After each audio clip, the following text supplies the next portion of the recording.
Là, il y a une entrée de champ ici, là. Je vais m'arrêter là. Les brebis sont là. Je vois les yeux. Depuis quelque temps, des individus viennent voler ces animaux. Je regarde s'il n'y a pas des véhicules garés dans les parcelles à côté.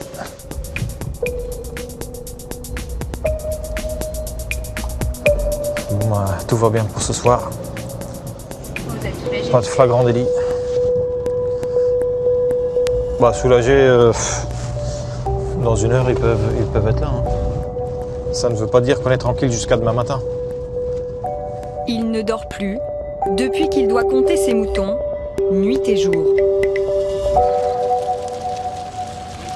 Allez, Mila! Allez, Mila, arrête! Vas-y, lâche-tête! Le lendemain, avec sa nièce Léa, ils passent en revue leurs animaux un à un, scrupuleusement. C'est devenu un réflexe maintenant. Voilà, c'est parti. Ils gèrent un cheptel de 1600 moutons, répartis sur plusieurs champs. Oh là, oh là, oh là, oh là, oh là. Allez.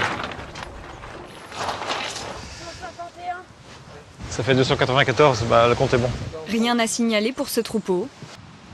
On se fait voler régulièrement, on le sait, mais on ne sait jamais les quantités qui disparaissent. Oui, un petit troupeau de 10 moutons, on voit tout de suite s'il en manque 5. Mais un lot de 500 où il en manque 5, vous n'en savez rien, à moins de compter jusqu'à 500. Sauf la fameuse nuit de Pâques où c'est Léa qui est tombée dessus. C'était le 12 avril 2020. Il est 2h12 du matin lorsque Léa quitte la bergerie pour rentrer chez elle après une journée de travail. Elle aperçoit alors des voitures s'éloigner d'un de leurs troupeaux. L'éleveuse comprend tout de suite qu'il s'agit d'un vol et prend les voitures en chasse.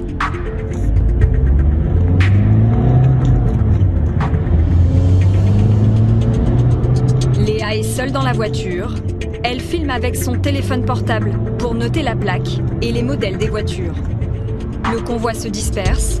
Léa décide de rebrousser chemin et d'aller voir si les brebis ne s'échappent pas du champ visité. Elle coupe alors son téléphone. Son oncle Willem nous raconte la suite. Les 3 autres véhicules ont fait demi-tour aussi et se sont mis à la poursuivre à son tour. Il y avait un véhicule devant, un autre derrière, un autre sur le côté, à donner des coups de volant pour qu'elle parte dans le fossé. Plus tard, les gendarmes appelés par Léa engagent à leur tour une course-poursuite. Un homme est finalement interpellé. Dans sa voiture, il retrouve 3 brebis, terrifiés. Les moutons ont été ligotés par les pattes et ils ont été chargés comme des vulgaires boîtes de chaussures, empilées quasiment les unes sur les autres. Elles sont mortes dans les jours qui ont suivi, par le stress.